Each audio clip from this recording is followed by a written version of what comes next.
The war had been going on for 11 years before anyone thought to ask Earth. That was the first mistake the Galactic Coalition ever made.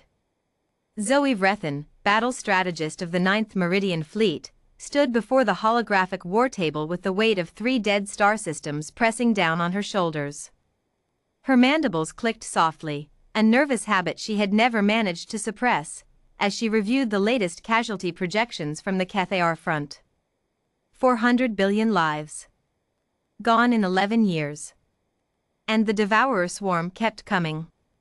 The Velthari cluster will fall within 60 rotations, her aide whispered. After that, the core worlds. Zoe said nothing. She had run the simulations herself. Every scenario ended the same way. The Coalition's finest strategists, minds that had mapped nebulae and calculated gravitational collapses, could not find a path to victory.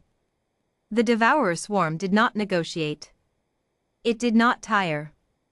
It simply consumed.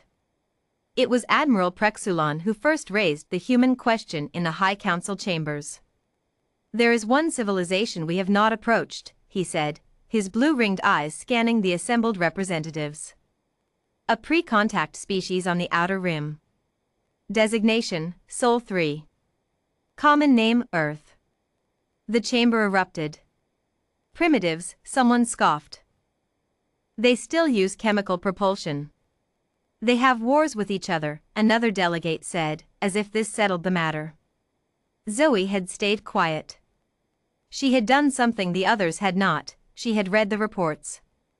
All of them. Every classified file the Coalition's observation drones had gathered over 2 centuries of watching Earth from a careful distance. She had not slept well since. I will go, she said quietly.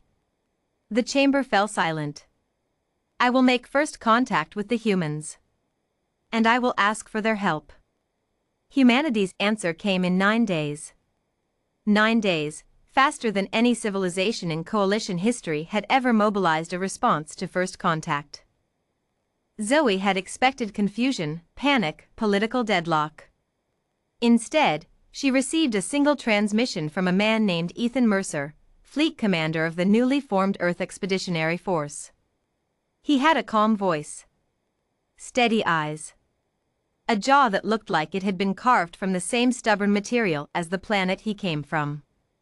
We're in, he said simply. Tell us where you need us. Commander Mercer, Zoe said carefully, you understand the scale of what we face?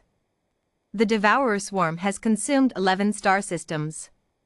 Our most advanced warships have barely slowed them. Ethan nodded. We understand. Your technology is significantly less advanced than ours. A pause. Something shifted in his eyes, not offense, but something quieter. Amusement, perhaps. That's fine, he said. We've been working with what we have for a long time. The first human ships arrived at the Velthari staging ground 31 days later. Zoe stood on the observation deck of the Meridian throne and watched them emerge from faster-than-light transit, a technology the humans had apparently reverse-engineered from first principles in under a month, which the Coalition's top physicists quietly agreed should have been impossible. The ships were not elegant. They were angular, asymmetrical things, brutally functional, covered in what appeared to be layers of ablative plating stacked over older layers of ablative plating. They looked, Zoe thought, like they had been repaired continuously for decades and simply never stopped flying. Those are warships? Admiral Prexulon said from beside her. Apparently, Zoe murmured. Ethan's voice crackled over the command channel. Coalition Command, this is Commander Mercer of EEF Indomitable. We're reading 47 Devourer hive clusters on approach. Requesting tactical overlay and permission to engage. Zoe leaned forward. Commander, our standard engagement protocol requires a full fleet coordination cycle of... I see them moving on your left flank, Ethan interrupted, not rudely, just focused. If we wait on protocol, you lose 12 ships in the next 4 minutes. Permission to go now? Prexulon looked at Zoe. Zoe looked at the tactical display. He was right. Permission granted, she said. What happened next would be studied in coalition war colleges for generations. The human ships did not engage like coalition vessels.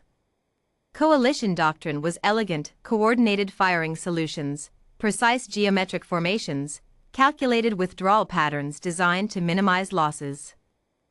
It was beautiful, like mathematics made violent. The humans fought like something had made them angry. The Indomitable drove straight into the center of the nearest hive cluster, not around it, not toward its weak points, through it, firing in every direction simultaneously, drawing the cluster's attention while 6 smaller human frigates collapsed the flanks.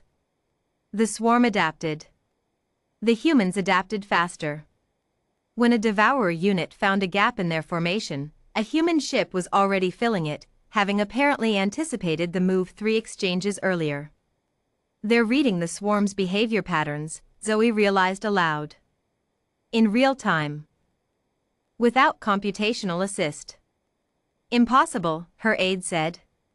Watch, Zoe replied. Commander Ethan's voice stayed calm throughout. Not the artificial calm of a trained officer suppressing fear, she had heard that before, knew its texture. This was different. This was the calm of someone who had decided, at some fundamental level, that fear was simply not useful right now. Resolute, break left. Challenger, cover their 6. Perseverance, you see that weak node opening up at grid 7-4? Hit it. The Perseverance hit it. The hive cluster fractured. In 47 minutes, 11 Devourer hive clusters were destroyed. The remaining 36 retreated. The Devourer swarm had never retreated. In the debrief, Zoe found Ethan standing alone at a viewport, watching the debris field slowly cool. How did you know it would work? She asked. He considered this with an honesty she was beginning to recognize as characteristic. I didn't, he said. But we've been fighting things that outmatch us for a long time. Diseases. Each other. Natural disasters. We learned a long time ago that if you wait until you're sure it's going to work, you wait forever. Zoe was quiet for a moment. Your species has been at war with itself for most of its history. Yeah. That must have been terrible. It was. He didn't flinch from it. But it taught us things. How things break. How things hold. How to lose people and keep moving. He glanced at her. Turns out those aren't useless skills. Zoe thought of 11 star systems. Of 400 billion lives. Of 11 years of elegant, calculated, losing. No, she said softly. They are not. The war did not end quickly. Wars never do. But it ended. It ended with human ships at the front of every major engagement, with coalition technology married to human ferocity in ways no one had predicted.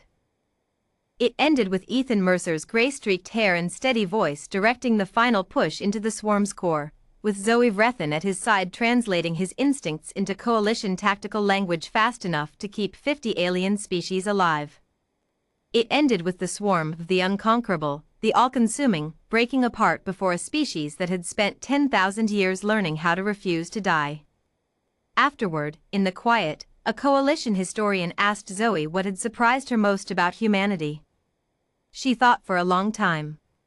We looked at them, she finally said, and we saw primitives. We saw the wars they fought among themselves, the chaos, the inefficiency, and we thought, what could they possibly offer? She paused. We forgot to ask what those wars had made them. The universe, it turned out, had never faced anything quite like a species that had been hardening itself for 10,000 years and simply hadn't had anyone worthy to fight yet.